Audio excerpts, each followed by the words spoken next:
Welcome, people. Welcome back to Curtis Shaw TV. Back with another live stream. Happy Monday.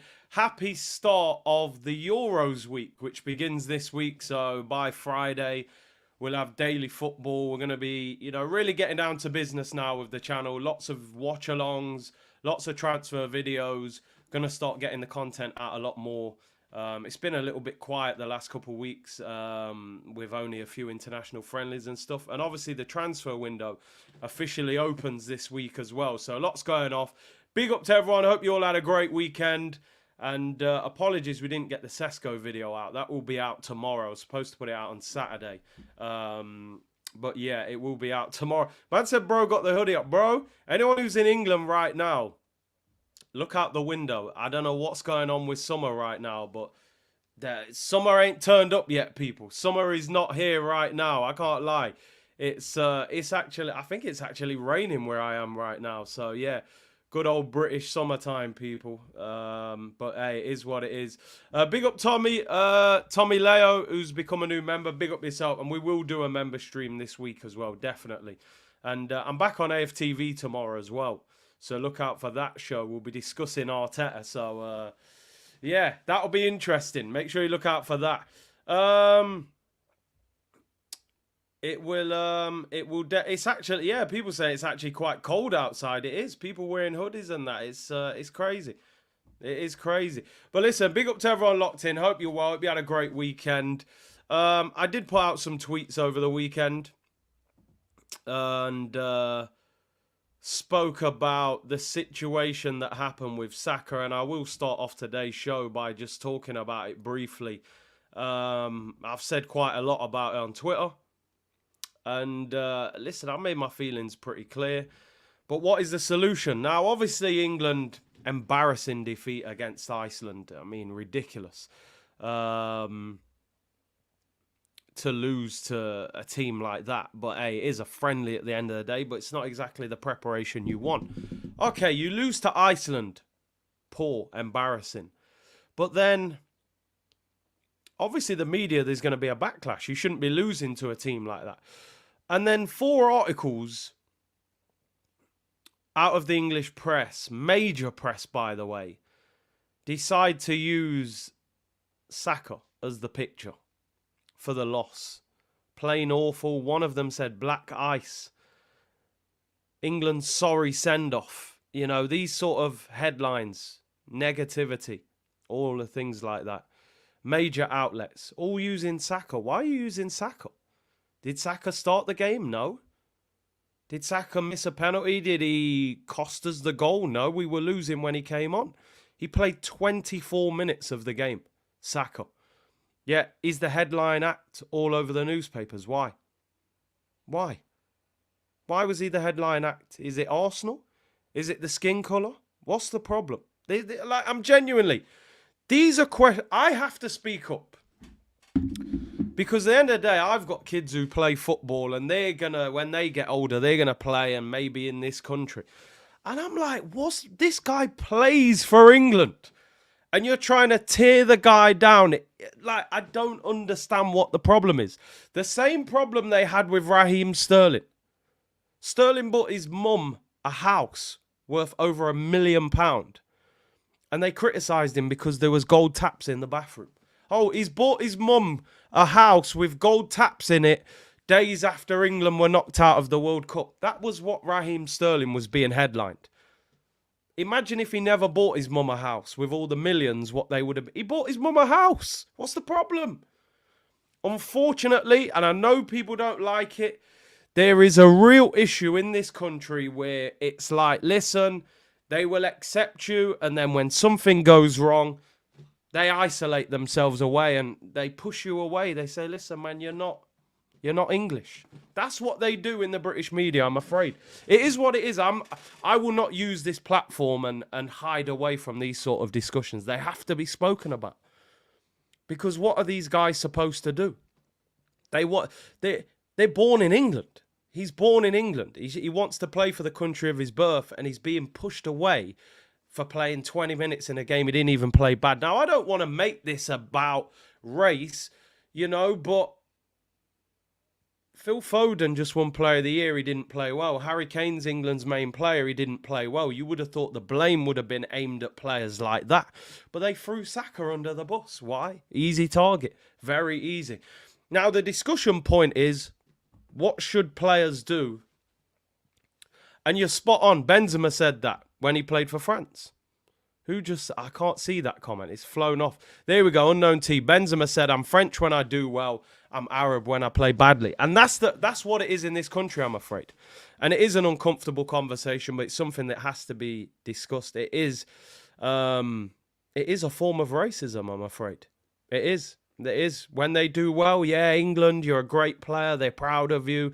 When something goes wrong, oh, you're not English. Your parents are from the Caribbean. Your parents are from Africa. Blah, blah. And this is the reality. What are these players supposed to do? Do we now have to say to the next generation, don't play for England? If your family are from the Caribbean, play for Jamaica, play for wherever you're from, play for your African heritage country. Yeah, Ozil was saying the same thing about Germany, wasn't he? When they won the World Cup, oh, what a player, number 10, best in the world. When they started getting knocked out, they said, oh, he's got Turkish heritage and things like that. So players have to start looking, into what they're going to do. Josh, play where you're appreciated. And in life, go where you're appreciated. Don't go where they're tolerating you. It's sad. You're going into a major tournament. Saka's one of the best players. Just had 2 fantastic years of his career. He did nothing wrong in this game. Yet you're making headlines about it. How do the British media get away with this? Honestly, I just don't know. Kobbie Mainoo, did you say? Oh, the player ratings. How brutal. How they ripped that guy apart. In Declan Rice's player ratings, they put something along the lines of, Kobbie Mainoo not good enough in the double pivot. They need to get somebody more competent. I'm like, bro, the guy just scored in the FA Cup final. He's 18 years of age. At 18, I was in Iron Appa ordering tequila. This guy's scoring in the FA Cup final and they want to tear him down. Why? We know why, unfortunately. But anyway, it's there. You guys, thank you for getting your comments in. If you're watching on replay, let me know what you think about it. But, it's sad. It's sad, really, that we're still in this situation. But how do you fix it? That is the problem. You can't really fix somebody's mentality. Coburn said, big up Big C, bro. Who should be our top target? Oh, who should be Arsenal's top target? That's a tough one. I think the goal scorer and the midfielder. They're the two. We're going to need the midfielder to play next to Rice. For me, we need the goal scorer as well. But who is the right player? I'd love Isak, but can we get him? Jorge said, this is why comparisons with Foden are unfair. Foden has never suffered this kind of criticism. Should be Kane getting slammed. He is the captain. And listen, I'm not here saying blame other players. That's not what it's about. It should just be shared. It was an embarrassing team performance. But, in the last World Cup, Kane missed a penalty, put it over the bar. I didn't see that kind of criticism. Saka came on for 20 minutes, did nothing wrong. I don't know. It's mind-boggling, and you wonder. The crazy thing is what I don't understand in England. And we will start talking about Arsenal. I know I'm waffling here. It's a multicultural country, and you go into hospitals, and there's doctors from other countries. You probably go and see your dentist. Your dentist might not be born in England. Your doctor might not be born in England. They might save someone's life in your family or do something. But then, it comes to football and they're separating. It's like, I just don't get it. I don't understand. I don't know what people want, but it's not good. It's not good. But, how do you sort it out, as I said? And SA said respect for speaking on. Listen, I'll always, me, people. I don't hold back on this platform. I will speak about uncomfortable things. Big up Unknown C, bro. Hope you're well. Always supporting. And make sure you get on the next member stream. He's gifted 10 Curtis Shaw TV memberships. Big up yourself. Welcome to the new members as well.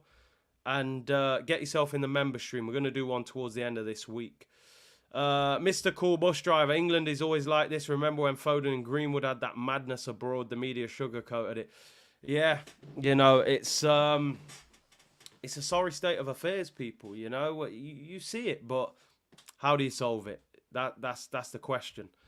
We might need some more red stripe. We might need some more. Big up my broski Turkish in the building. OG show this week. Yo, that picture, Hollywood Hills. I might have even took that picture, you know, photography skills. OG show will be this week. Big up to you, Turkish. Big up, bro. Hope you're well. Sam saying let's move on, but it has to be spoken about. I know you probably tuned in. You want to hear about Arsenal, but we have to talk about these things. These are important discussions that are going to affect future generations. Do you know what I mean? And British media, they got to do something about it. They shouldn't even be able to print those headlines. But, you know, people are saying watch along link ups next year. Bro, listen, we're going on tour. We're going to talk business. We definitely got to do more work. 100%, bro. We can do link ups for watch alongs and all sorts. No doubt about it. Make sure you go and follow Turkish. I'm sure you do. Follow his on the Big Six as well. Big up Matt Southern Gooner. He said, you already know what it is. Yeah, H, you know, I get it. Some people have tuned in. Sometimes when something doesn't affect someone, they don't want to talk about it, you know, because it doesn't have a direct effect on them. But this is something that has to be spoken about. And it's not about white or black. It's about multicultural, you know, and other people who've been made to feel like that. Like you said, Mesut Ozil played for Germany. They loved him when they won it. They turned on him when they didn't win it. So,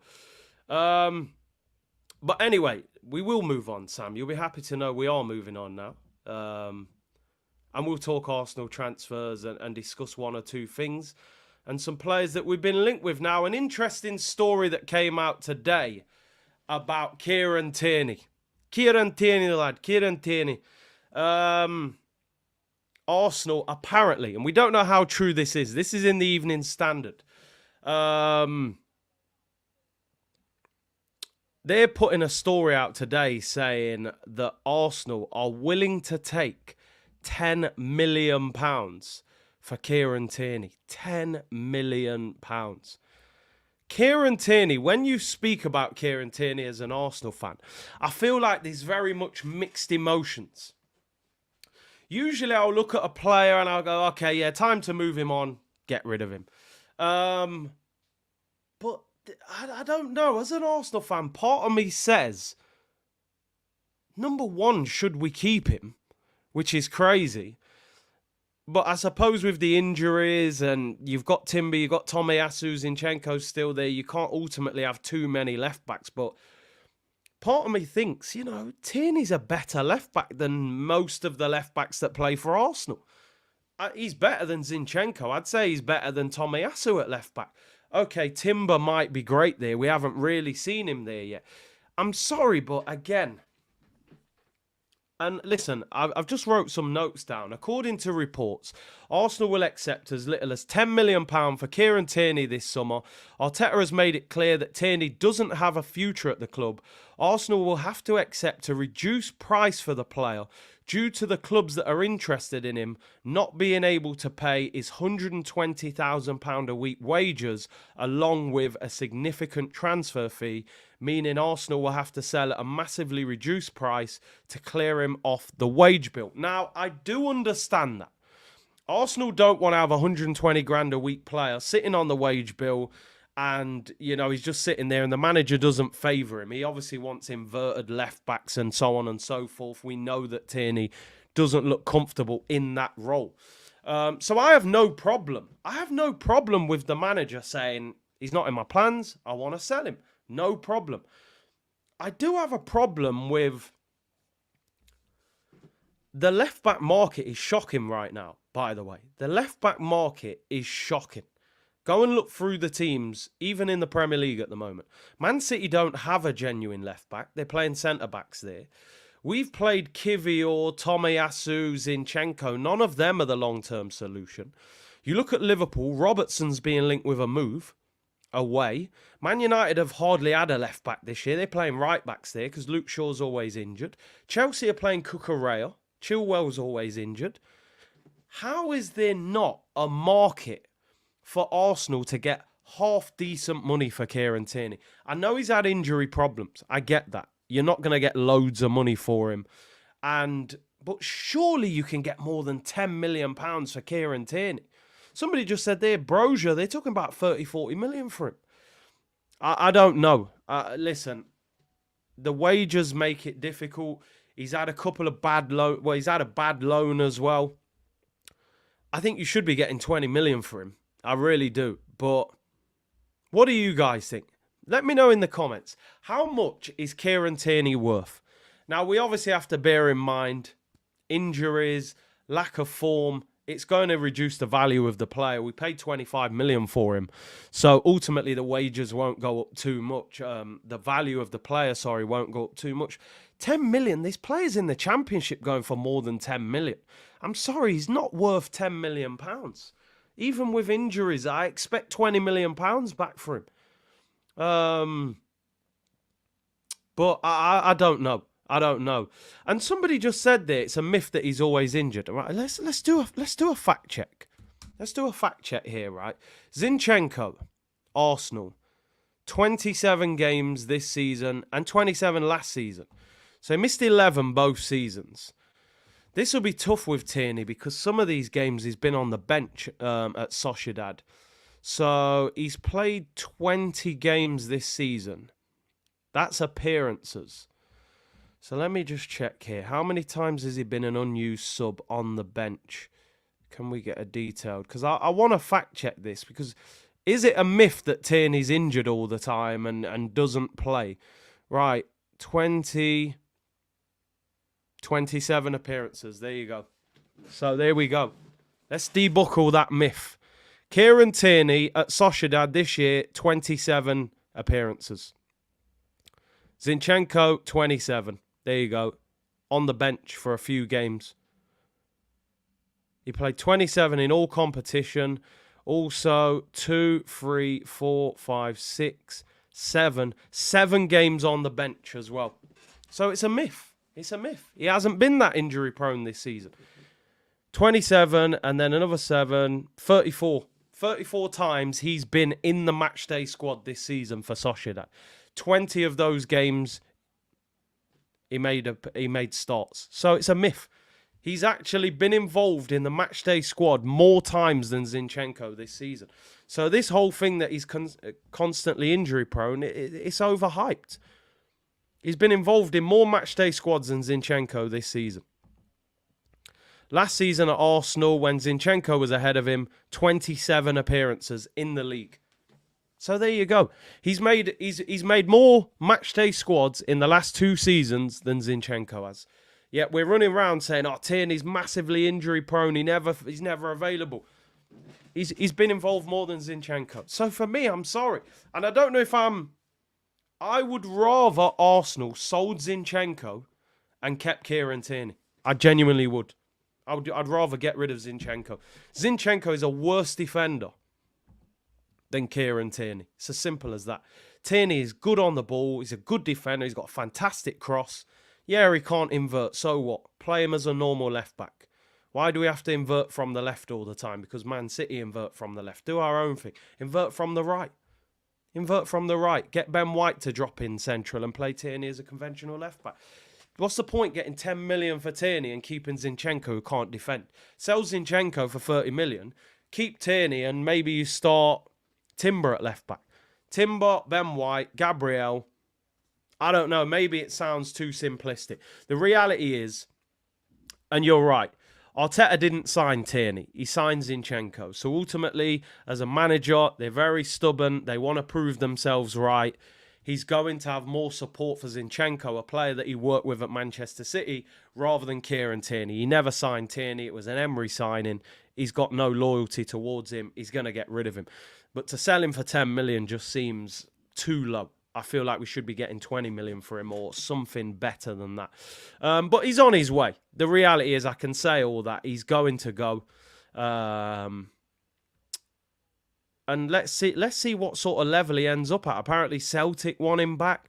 Big up my bro Justin. He said 10 million is a bargain. Get him signing for Forest. That would be a great move for them. Any news on Mr. Campbell? Honestly, I've heard nothing other than a few days ago. I heard it was just the same sort of situation. So I've got nothing to report on that. Obviously, we hope and pray that he's improving, but I haven't heard anything. I'm assuming he's in... from what I heard a few days ago was that he's in the same situation. It's still a very... very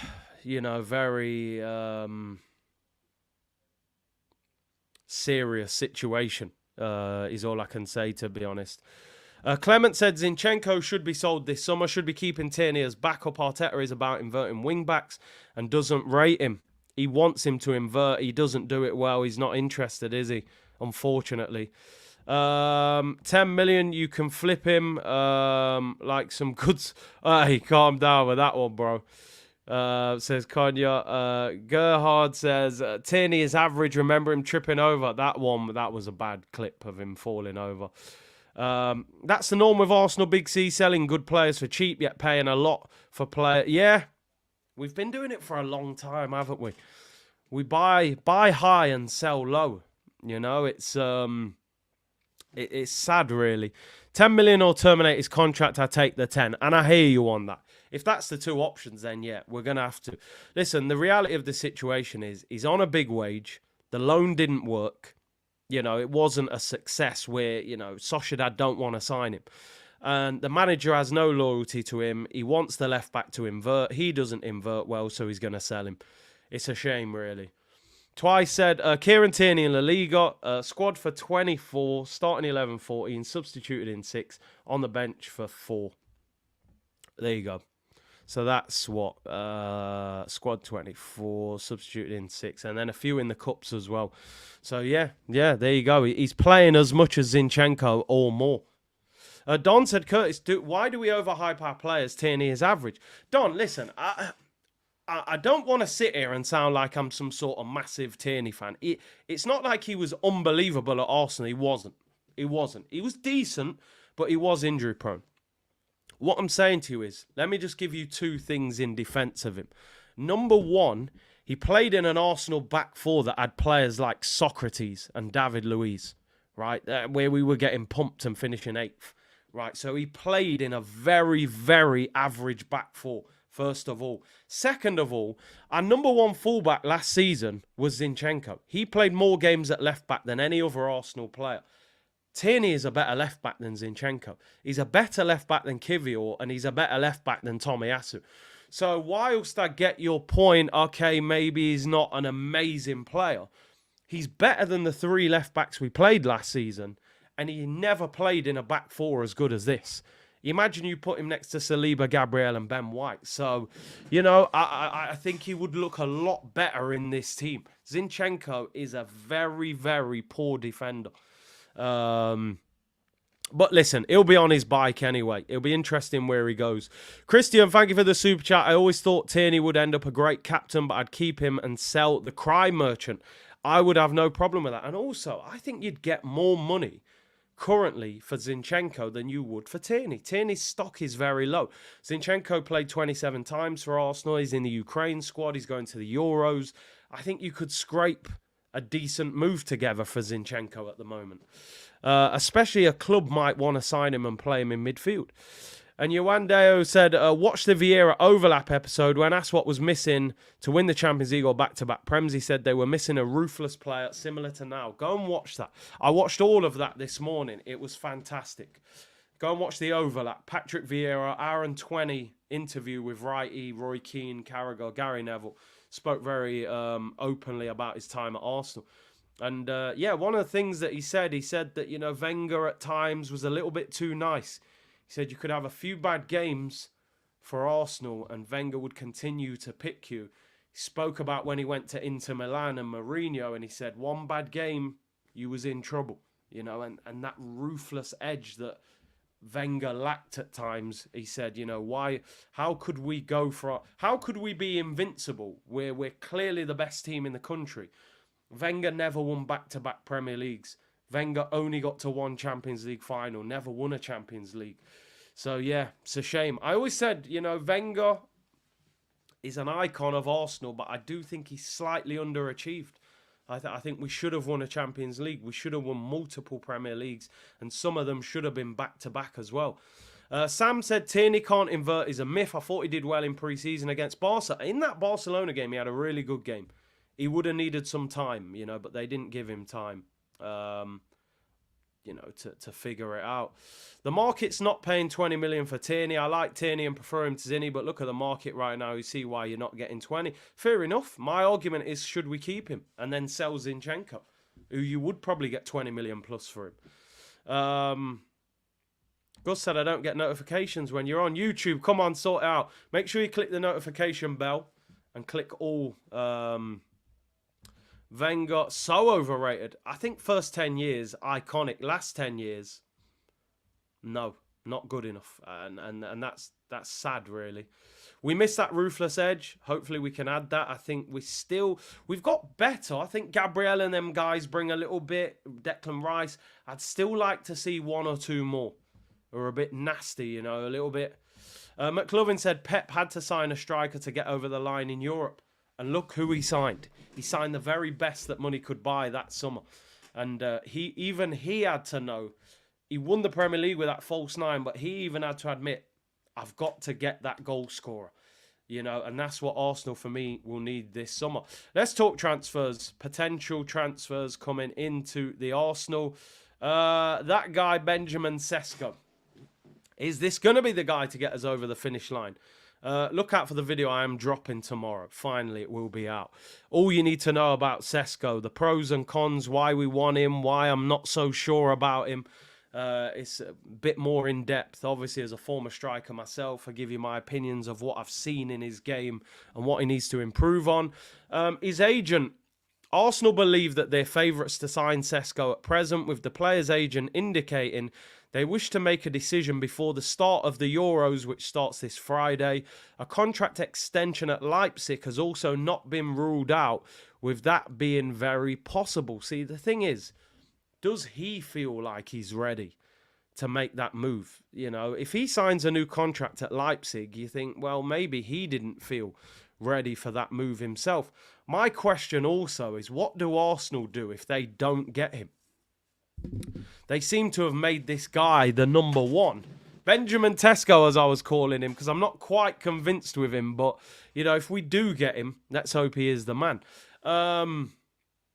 He's got the release clause. Man United want him. Chelsea want him. Apparently, Bayern Munich have been looking at him. Although they don't really need a striker, do they? But Dortmund apparently looking at him as well.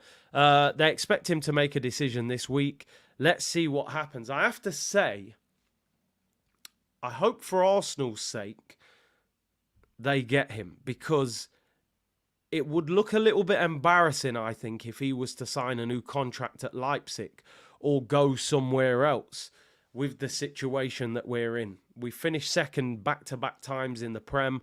We're a massive club. We've got the money. For a player like Sesko to publicly say no to us wouldn't look good. We know that Vlahovic said no a couple of years ago, but we weren't in a good situation. We are in a good situation now.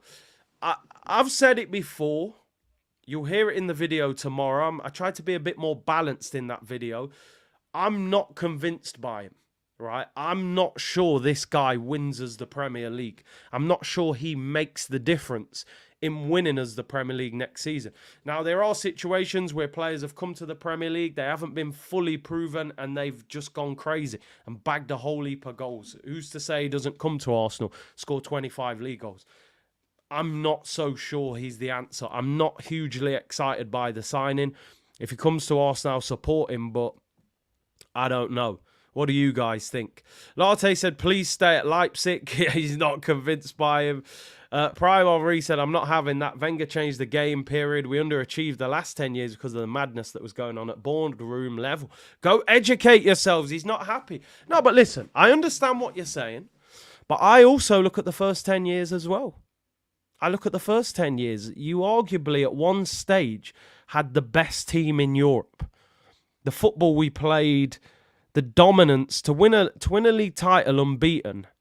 How do you not win back-to-back titles? How do you have so little success in Europe? How do you only reach one Champions League final? Yet teams like Porto were winning the Champions League. So I'm not taking anything away from Wenger. He did change the game, but Wenger, for me, should have won more trophies at Arsenal. You had Thierry, you had Dennis Bergkamp, you had Pires, you had Vieira. That team had everything.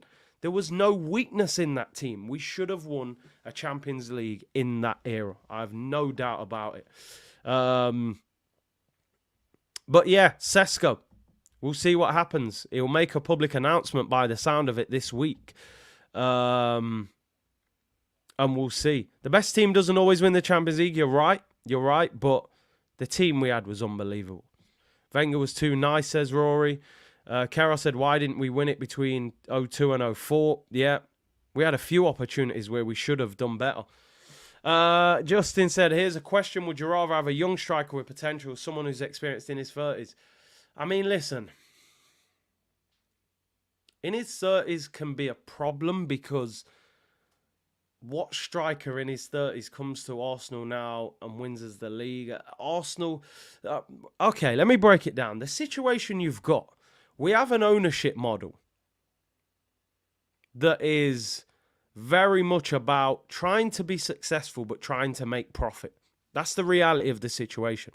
Do your background checks on the Kroenkes and how they do business. Very similar to how FSG try and do things at Liverpool. They don't often sign a 30-year-old player, especially not for big money. Yeah, you might sign a Jorginho for 12 million.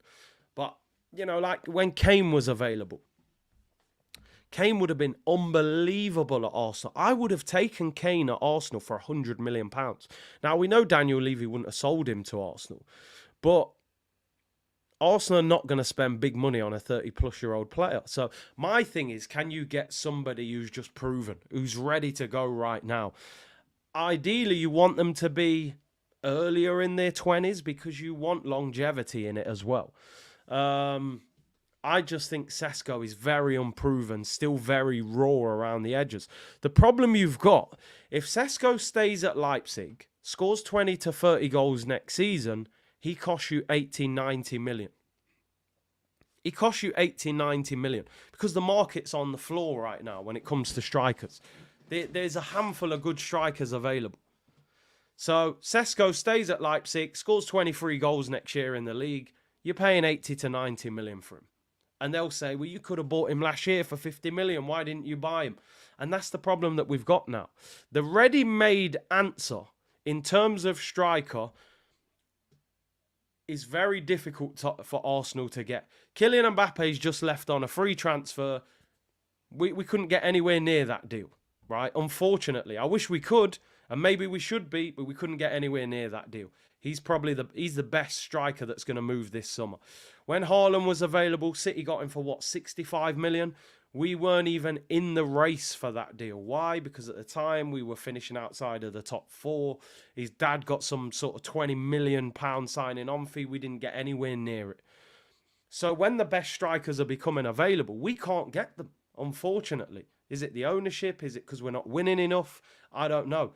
Now this year, who is the best striker available on the market? That is the problem. The biggest name that you would say is available as a striker is probably Victor Osimhen. He's got a release clause, 100 million, 110 million. But is Osimhen good enough? Do Arsenal feel Osimhen is worth 110 million? Has he justified that transfer fee?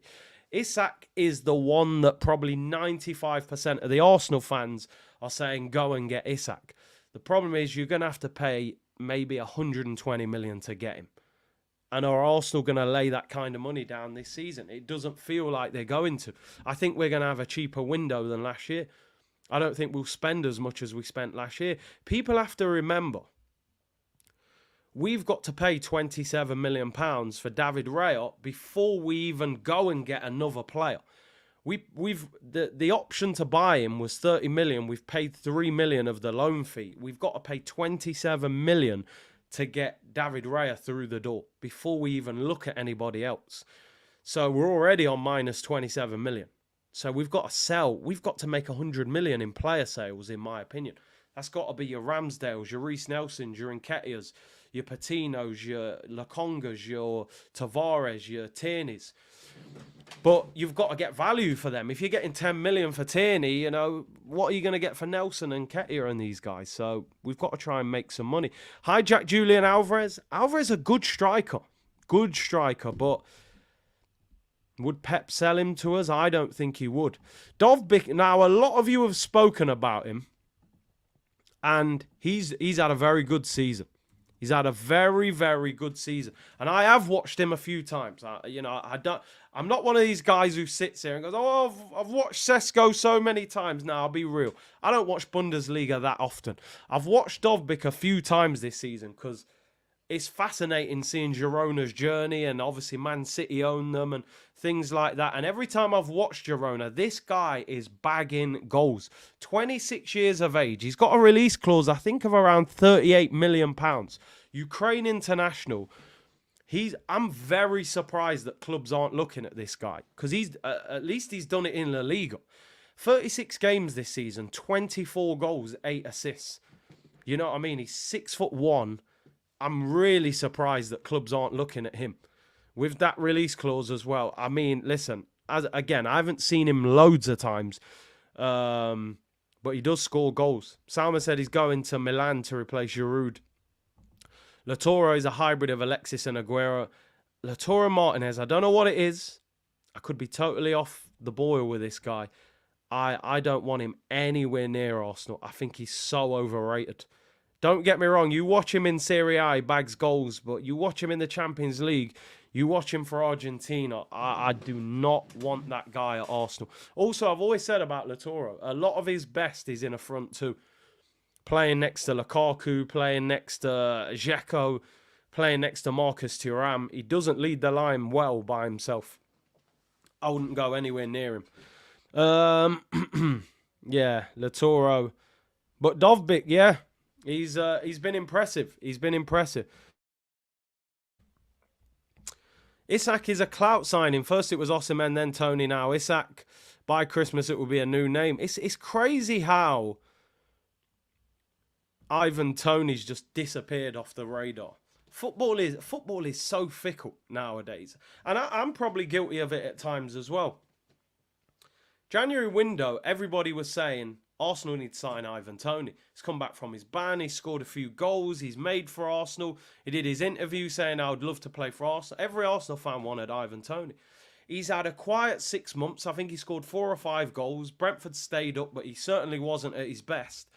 You could put that down to one or two things. Brentford were struggling. He'd missed 6 months of football. He'd been through a lot. And now you say Ivan Toney, but I don't want him. He's rubbish. He's washed.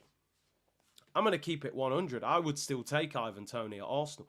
I would still take him. I still think he comes to Arsenal and scores 20 league goals. I do, because I think he works the penalty area well. He's strong. His hold-up play is excellent. He knows the league. He wants to play for Arsenal. He can finish. He can take penalties. He's not the quickest, I'll be real. But I think in this Arsenal team, and because he's aggressive and he's got that ego, I think he would actually help the likes of Martinelli and Saka with his aggression. I would actually rather see an Ivan Toney than see a Sesko, for example. Because I look at Sesko and I think, I don't know what you're going to be at Arsenal. I also think it might take you a year or two before you really become that player. I think Toney comes to Arsenal and scores 20 goals next year. I don't think you need to be an elite striker to do well in this Arsenal team. We create a lot of chances. You've got to play the width of the 18-yard box and score goals and finish your chances when they get them. But Toney, we're not interested. I think his personality scares Arsenal. The one thing you have to say as well, and I do back Arsenal on this, he's been in a betting scandal. First of all, that doesn't look good on his PR. But the other thing, what if it's a Tonali situation where you imagine if Arsenal signed Ivan Toney and a couple months down the line he gets found guilty of betting again and you lose him for 6, 7, 8 months. It's an absolute disaster. So I don't think Arsenal would go anywhere near him. And I actually think Toney might not get a big move this summer. I think clubs will be scared of signing him in case another scandal came to the forefront and he got banned again. Arsenal won't go anywhere near him, but I think he would score goals. I really do. We are getting Solanke. Bro, if we sign Solanke, I would need a long break on this channel. Honestly, we didn't move to the Emirates to sign Solanke, surely. Let me read a few of his super chats before we move on. Brian said at the end of the day, they want right heroes. We've seen it at United. It's horrible to have these discussions, but yeah. It's the poster boys. You know, will only be certain players. That's the reality of the situation, Brian. No cap there, bro. Alfred said, not only is he better defending, let's be real, in a full season, Kieran Tierney would score more goals and assists more than Zinni. How is Zinni more productive? Zinni shouldn't be at Arsenal next season, unless you're playing him centre mid. It's as simple as that. As a left back, that assignment has been failed. He can't defend. The wingers are too direct, too lively. He can't handle them. He can't handle Salah. He can't handle Leon Bailey. He can't handle these guys. They're too quick. They're too sharp. He's not a defender. He probably doesn't even want to play in defence. Let's be real.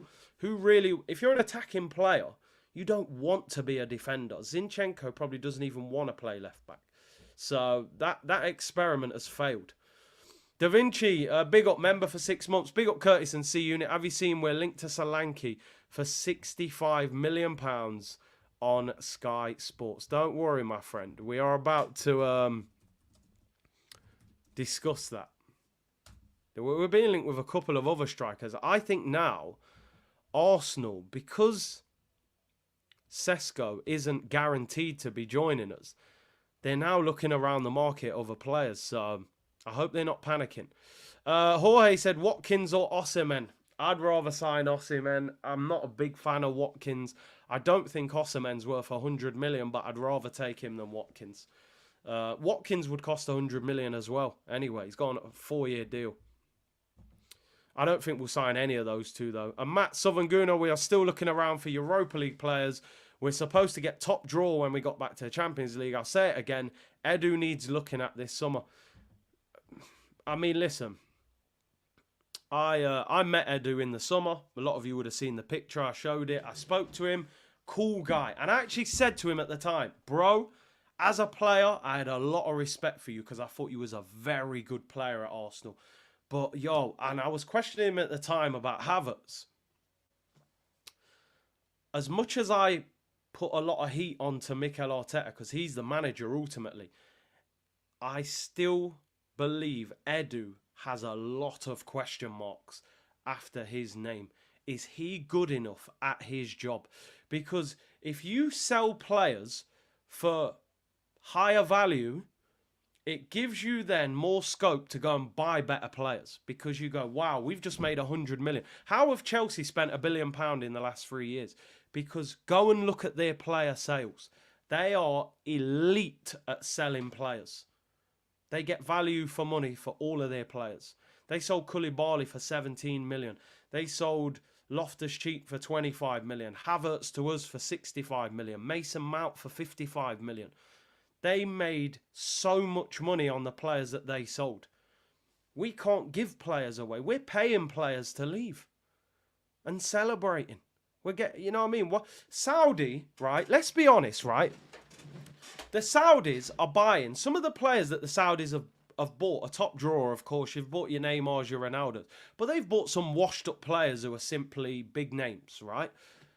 How come not one Arsenal player's gone to Saudi for big money? Not one. Chelsea, yeah, Ziyech, Koulibaly, Mendy, all these guys straight to Saudi, big money, get them off the wage bill. Liverpool got nearly 50 million for Fabinho. Guys going to Saudi left, right and centre. Arsenal, not one player's gone to Saudi. Can't we get a player to Saudi and get big money? Maybe they're not big names, mate. We need to sell better. Edu's got to do his job this year. You've got no excuse. Ramsdale should be worth a decent transfer fee. Zinchenko should. Eddie Nketiah, as much as I don't rate the guy... Oh, Ziyech went to Turkey, my bad, not Saudi. But you know what I mean. Mendy and Koulibaly went to Saudi. As much as I don't rate Eddie Nketiah, when you're selling him as an England international, 24 years of age, plays for Arsenal. You should be able to get a decent transfer fee. He needs to do his job to help Arteta do his job better. Because the more money you make, the more money he can spend. And like you've said there, Matt, you've nailed it. Now, no disrespect to Sesko and players like that. He might come to Arsenal and be great. I'm not writing him off. People said, get back in the Champions League. You can sign world-class players. We need to get back in the Champions League so we can sign world-class players. That's what we heard time and time again. No disrespect. Sesko, you are far from world-class. You haven't scored 15 goals yet in the Bundesliga. So I want to see stars coming in, right? I want to see, Declan Rice was a fantastic signing. He made a huge impact on the team. So we'll see. But big up, Matt. I think you're spot on with that, bro. I really do. Let's talk about Solanke. And I wish I wasn't. I really wish I wasn't, because I'm sorry. No, I'm... Don't do it to us. I'm saying it now. I'm staying calm. It's early. It's summer. Holidays planned. I want everyone to have a great summer. Watch the Euros, watch the Copa America, watch the Olympics. Don't get too caught up in Arsenal. They're a stressful team to support. Some of you support other clubs as well, so it's difficult. Unless you're a Man City fan, every other fan is probably stressed at the moment. Liverpool have lost Klopp. We haven't won a trophy since 2020. Unless you're a City fan, everybody's got some sort of football stress.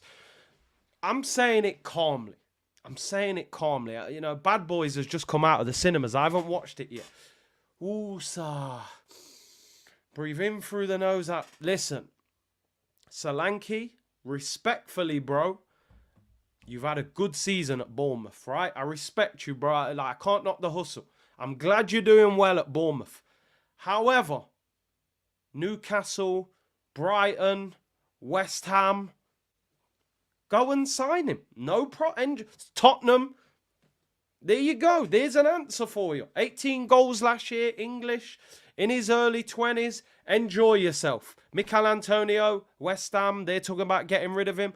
Go and get Solanke. Tottenham, you haven't replaced Kane. Go get Solanke. Bro, Arsenal, respectfully, people. Respectfully. I'm sorry, but no Lanky. No, nor like it, nor like it. Listen, I don't want to see Solanke up front for Arsenal, people. And I always say I can't knock the hustle, and I support the culture. I want people to do well, get some money in their pocket, enjoy themselves. No problem. Go to Tottenham, get 200 grand, 100 grand a week, enjoy yourself. Go West Ham, get 120, no problem. If Solanke signs for Arsenal for 60 pounds or Jamaican dollars, I'm sorry, the meltdown you would get on this channel. And people will dress it up. Oh, but he did well last year for Brighton. I don't care how well he did for Brighton. The best thing about Brighton, he did well for Bournemouth. The best thing about Bournemouth is their beach. They've got a nice beach. 38 games, 19 goals, 3 assists. Great season at a poor team. He's 26. He turns 27 in September. I'm sorry. You spend 65 million on Solanke, you might as well delete club on FIFA and start again. Get a bunch of bronze cards and just rebuild from there. Buy some packs and see if you can rebuild in Ultimate Team. I'm being serious. If Edu spends 65 million on Solanke, we need to start again. Honestly, this channel will change. I'll be I don't know. This will turn into an NBA channel or something. I'll have to have a long break from football if we spend £65 million on Dominic Solanke. He's got a good shape up, some good curls on top of the hair, but no.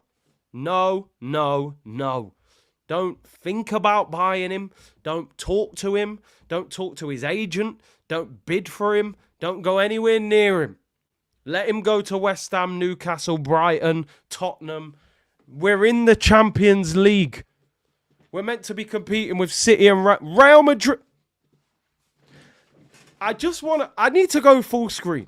And listen, I'm not saying this is gospel, so I hope I'm not going over the top, but I've got this feeling in my stomach. And I haven't ate no dodgy food last night or anything like that, right? But I've got this feeling in my stomach. Real Madrid, Champions League winner. They've just signed Kylian Mbappe on a free transfer. For me, the world's best player. I asked Arteta, can we get him? He shut it down. I tried, but it was... Manchester City, Haaland. The guy's actually a goal-scoring machine. That is a robot. That's Johnny Five. That is Johnny Five. Anyone who watched that film back in the day, that is Johnny Five, right? You're going to... Solanke? You want to turn up Haaland, Kylian Mbappe? Haaland sitting on the floor doing cello. You want to turn up with Dom Solanke? No. Sorry. That will require a long break from Arsenal if that happens. And this is Sky Sports reporting it, so I hope it's just made up hearsay from Darmesh Chef and Carve Soloko. They signed Solanke for 65 M's. I might stream once a week just for banter, just to tick over. But no. The meltdown will be beyond belief if they do that. I'm sorry. And listen, I actually think Solanke's an all right player, but he ain't an Arsenal player. You don't come to Arsenal, bro. I don't want him at Arsenal. Harsh reality, bro. Strikers at Arsenal. Thierry, Nicolas Anelka, Bergkamp, Henry, Aubameyang, Van Persie, Solanke, 65 M. Nah. Imagine Pepsi in that deal as breaking news. He'd be laughing his head off. They got Haaland. He's a machine. He never stops scoring. No lanky people. Keep that guy far away. And you know what's worrying me, people? You know what's worrying me about Solanke? This Top Gooner's justifying it. Go on Twitter, type in Solanke Arsenal. His Top Gooner's justifying it. Oh, he's an Arsenal fan. Because apparently he's a big Arsenal fan. Cool. So I don't care. Come and watch us on your day off. When Bournemouth aren't playing on Sunday and you're playing on Saturday, come and watch Arsenal on Sunday. Give him free tickets. Give him discount in the club shop. You're more than welcome, Dom Solanke. Come and watch Arsenal. But don't play for us, my friend. I don't want you playing for us. Stay well away from us. Stay well away from us. I don't care if he supports Arsenal. Keep him out. Yeah, do a stadium tour before the game. But I don't want him at Arsenal. I'm sorry, people. We've been through a lot with strikers. We meant to have come full circle right now, be winning the league. They bring in Solanke. And this Top Gooner's justifying it. Oh, he scored 18 goals, 19 goals. He's English. He's 26. I'm not interested. You know how many goals he got last season before? 6. You know how many he got the year before that, people? 3. They need to relax. Let him go to West Ham. We'll talk in 2 years. His favourite player is Henry. Yeah, we all love Henry, mate. We all do. We all pulled our socks up. We all wore number 14. We all did the knee slide. Well, depending on the quality of the pitch. Some of the pitches I played on as a kid, you couldn't do knee slides on them. You'd be in hospital. You know what I mean? Bobbly, dusty, dirty pitches. But yeah, Solanke, oh man. They do that deal, we got a major problem on our hands. They might ban me from YouTube if they do that deal. I'm going to be honest with you. They're Europa League signings. Right, when we were finishing 8th, you signed Solanke. I'll go, all right, cool. You know, maybe finish 5th, you sign Solanke as a backup. Now, Don, the question you've asked there, that doesn't justify it. Don saying Solanke or Jesus. Now, let me tell you, Jesus a better player than Solanke. Solanke would probably score more goals than Jesus. I'm not even going to cap. But that's not enough. The standard can't be, is he better than, or will he score more goals than Jesus? Like, it can't be. It can't be. The question should be Haaland or Solanke. Mbappe or Solanke. Now, I know we're not going to get anybody that gets to their level. What I mean is, Haaland scored 27 goals in the Premier League this year. You need to get a striker that can get similar numbers to that, in my opinion. Arsenal, I want a striker to come to Arsenal and I say, right, do you think he can score 20 league goals for Arsenal this summer? If you think he can, then that's who you look for. I just, Solanke, Bournemouth play on the counter-attack. They put a lot of crosses in high. I don't even think Solanke suits our style of football. I really don't. Would you look at Darwin Núñez? You know what? It's too much of a rescue mission. If let's say you've got kids and your kid says, I want a pet. I want a dog. I want to get a dog. Do you know how you want to buy that dog? You want to go down to your local RSPCA. You want to look at the dogs. You like that dog. You know the RSPCA, they've cleaned it. They've done everything. The dog's healthy. It's clean. There's your paperwork. There's your dog. It's going to a happy home. We know all its details. You feel safe. You know what you've got. That's how you purchase your dog. Signing Darwin Núñez is like jumping in your car with your kid and, late at night, them night dogs that have probably got no home and it's looking around in the bushes for food and it keeps scratching itself because it's probably got fleas. It's been out on the streets for weeks. It's a bit underweight because that's what signing Darwin Núñez is like to me. That was similar to how we got Kai Havertz. That was the dog. It's got no lead around its neck. It keeps scratching itself. It growls at you every now and then.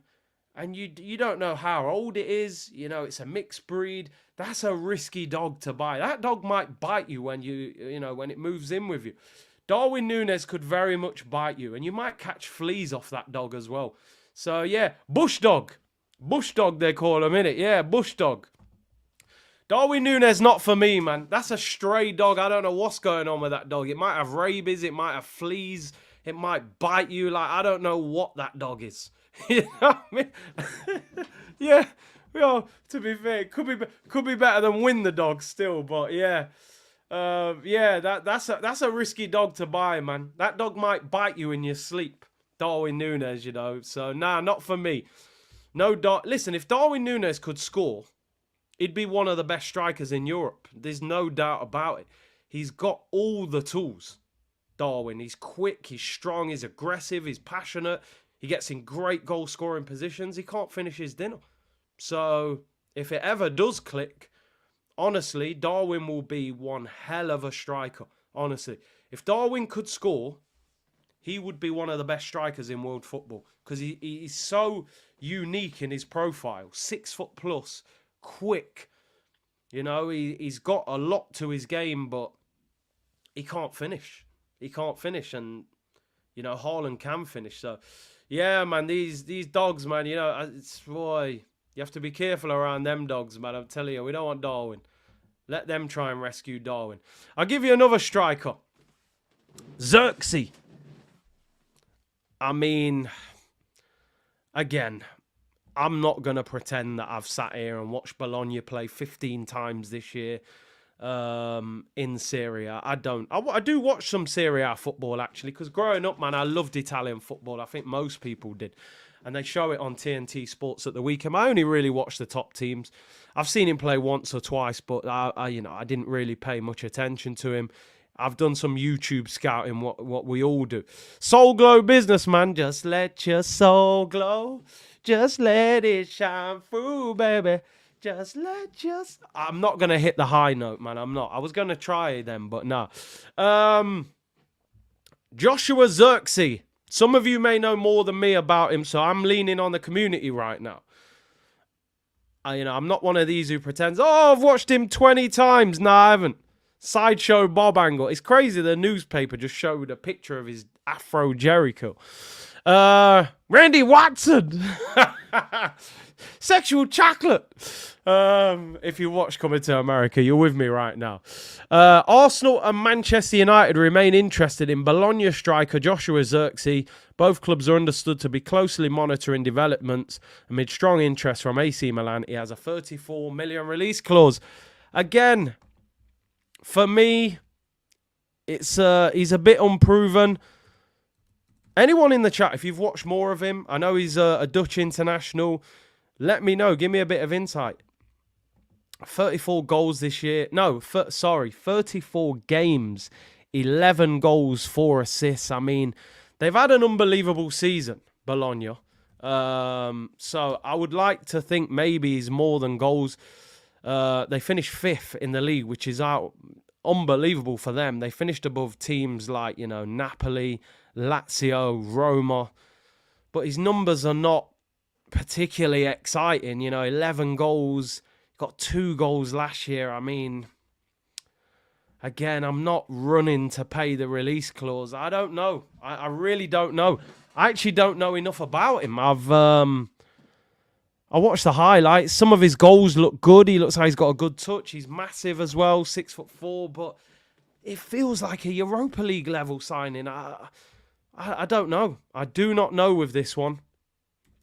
I don't know. The CV doesn't look good. That Dovbyk has just scored 24 goals in La Liga, in one of the best leagues in the world. he has a release clause of around 38 million. Girona finished third this year, scored 85 goals. They scored more than Barcelona, only 2 less than Real Madrid. Just not sure. I'm not sure we're looking at the right striker. But again, if you guys know, Winning Ways said Xerxes is better than Havertz on the ball and a good backup. Do we need a backup or do we need a first choice? Victor Yokerez says, Shaw, we don't seem to be interested in him. He seems to be injured at the moment as well. Is Xerxes that guy from the movie 300? Oh, man. Big C, remember Isak's numbers weren't great. You're right on that. You are right on that. The only thing I would say with Isak, he always looked a fantastic player. He just wasn't putting up great numbers. But he did have a season where he'd scored more than 15. It's not the goals he scores, it's his divine power. Hopefully he's gold like that, brother. Everyone's saying that from 300. Elliot said third choice behind Sesko and Osimhen for me. Joba said Big C, if we get Sesko or Xerxes and then Kvara or Leao would be okay getting a backup striker. Listen, the 2 wingers you've named would be very exciting. I'm not even going to lie. I'd love it. Both of them wingers are brilliant. Maybe I'd take a gamble then if you could get me the top quality winger. Maybe you could, but I'm greedy. I want us to get the striker and the winger and the centre mid, but maybe I'm playing Football Manager. Maybe we can't spend that kind of money. Before we round up, people, Ayudeji said, just get Isak from Newcastle. Promise the owners to support in the lawsuit. Too much money, bro. You got to remember, as much as we still look down our nose at Newcastle and think, they've got a good player, we should just be able to sign him. We also have to remember they've got the richest owners on the planet. They're not absolutely desperate to let him go. I'm sure they can find a way to keep him if they really need to. So, as much as people think we should just go to Newcastle and get him, them owners are there, I'm sure they're looking, going, well, maybe get rid of this player or that player. They will probably want to find another way to keep him at the football club. He's their best player. From the outside, we all know who's Newcastle's best player. It is Isak. They're not going to sell their best player unless you absolutely blow the market up. And I just don't think Arsenal are going to spend over 100 million on a player this summer. I just don't. 2 quick stories to get through, actually, before we round up. I almost forgot. Douglas Luiz. Now, Aston Villa are in a little bit of a situation. Theirs is a little bit different. They do have rich owners, but not the richest owners. Arsenal are one of the clubs interested in signing Douglas Luiz, with Aston Villa needing to sell before June the 30th. The Brazilian midfielder is highly appreciated by the Gunners. Now, basically, Aston Villa have spent a lot of money over the last 2 years. That is with Douglas Luiz new contract, Leon Bailey new contract, Unai Emery new contract, Ollie Watkins. They've also signed players. Obviously, they bought Leon Bailey, they bought Diaby, they bought Luca Digne, they bought Pau Torres, they bought Emi Martinez. They've spent a lot of money over the past few years and haven't made much from player sales. Now, some people are saying this story is exaggerated. They're in the Champions League. They're not going to need to sell him. But there are a lot of reports saying that their profit and sustainability is unbalanced and they may have to sell him. Sign Alicia with him and we're all good, says Jay. Yeah, I think they're back together, aren't they? Would you rather sign Douglas Luiz or Bruno Guimaraes? Which one would you rather sign out of those two? We know Bruno Guimaraes would be at least 80 million. The rumours are Douglas Luiz would be around 60 to 70 million, although there were reports before that they would ask for around 80 million at least for him as well, because they were using Declan Rice and Caicedo. They were saying, look, Douglas Luiz is as good as these. Who would you rather sign? Who would you rather sign? Douglas Luiz or Bruno Guimaraes? I just thought I'd ask that to see which one you rate higher. I think they're slightly different. Bruno, a little bit more attacking. I rate them both. I just feel if they were the same price, I'd probably go for Bruno. Probably go for Bruno. I think on the ball he offers a little bit more than Douglas Luiz. Don't get me wrong. If we signed Douglas Luiz, I wouldn't have a problem. I like him. I think he's improved a lot, by the way. I really do. I think when we tried to sign him, I thought he was okay, not that good. I think over the last 18 months, he's improved significantly. 26 years of age. He's in the Brazil squad.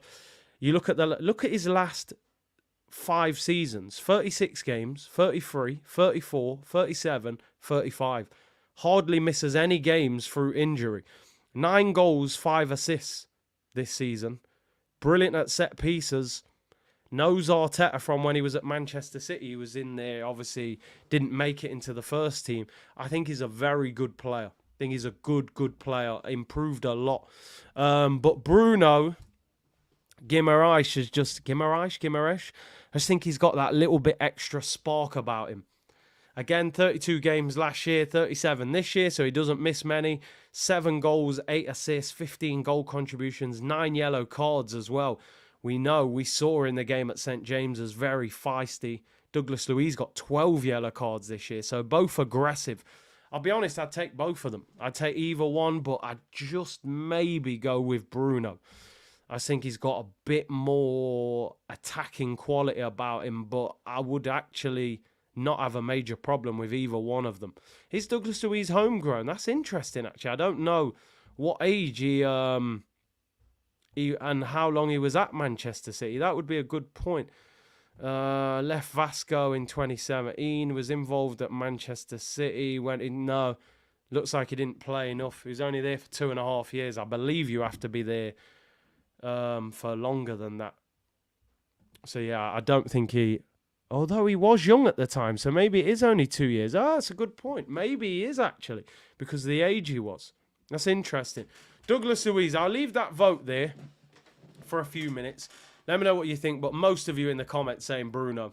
I like Bruno, but I like both. I do like both players. I would have no problem with either one of them. We'll finish off with this. If you consider yourself a top gooner, end the stream. You might not like this. Unknown T's just said it. Jens Lehmann. He's made some comments about Mikel Arteta. Arteta sexuals are absolutely fuming about it. How dare you question him? How dare you demand more? Be satisfied. He's brought us back to this position. That's what they tell you when you demand more. Nothing wrong with demanding more. We're capable. Club's big enough. And don't get me wrong. I don't check for Jens Lehmann since all that racism scandal in Germany. So this ain't no personal, but I'm just talking about the comments. Jens Lehmann was asked about Mikel Arteta. He was asked, is Arteta the right manager to take Arsenal forward? He said, if he is the right man for Arsenal now, I am not sure.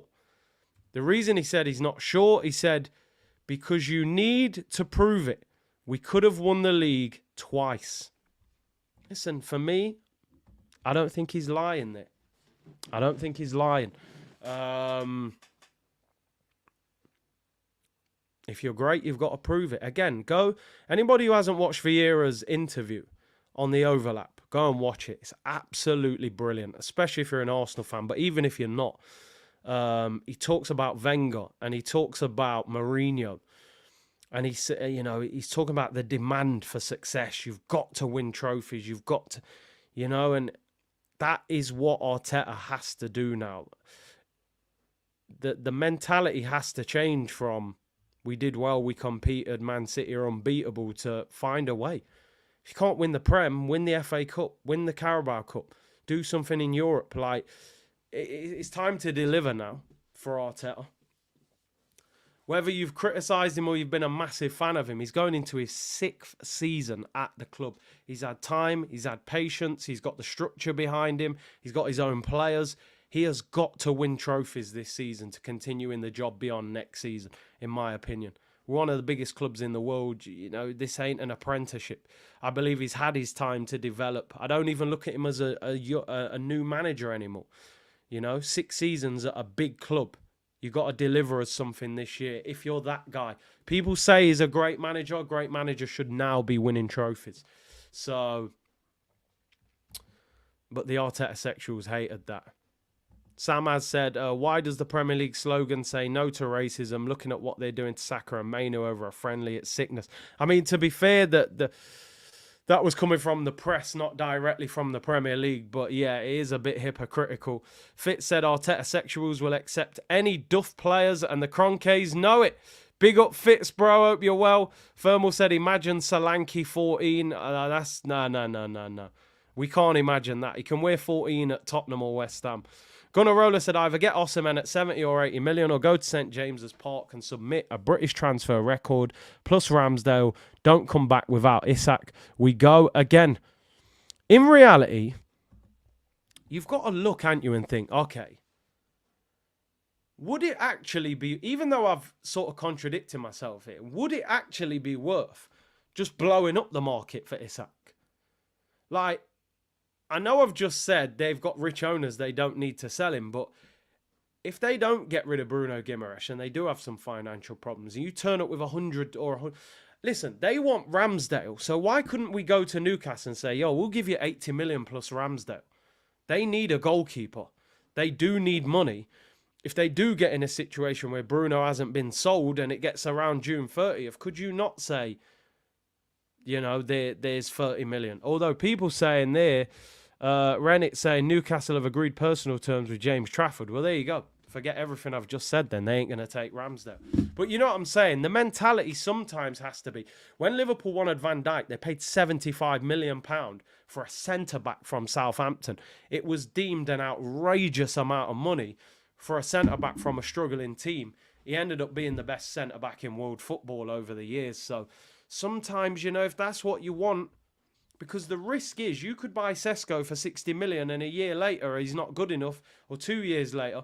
We signed Jesus for 45 million, not good enough. We've signed Havertz, played him up front, he's done all right, but he cost 65 million. So Havertz and Jesus would be Isak. So sometimes, you know, it's like when we sold Van Persie, we bought Podolski, we bought Giroud, we bought Lucas Perez, we bought Danny Welbeck, when we should have just broke the bank and got Luis Suarez instead of making a stupid offer. And as you said, Matt, Van Dijk wasn't for sale. They offered an amount of money that made the player for sale. Top players are not actively available on the market. You make an offer that makes everybody at that club uncomfortable. The player wants to put in a transfer request. The club are having meetings. It's too much money. The owner's getting twitchy fingers. And you force players out of clubs. That's what we're going to have to do, I think, this summer. But we'll see. We will see. Let me read this final super chat, then I'm out of here. Sam said, the best sporting director in Europe decided to pay Ramsdale more than a treble winner, Ederson. No one is buying Ramsdale. Unbelievable. He's on more wages than Ederson. Ederson's on 100 grand a week. We've got Reece Nelson on 100 grand a week who doesn't kick a ball for us. So that shows you the deals have not been great. But big up to everyone locked in. Really appreciate your support today. I'll be back on tomorrow. I've got a show on AFTV tomorrow as well, so look out for that. Sesko video will drop tomorrow. Lots of content coming up. Take care. Enjoy your Monday. Have a great week. I'll see you all tomorrow, people. Bless.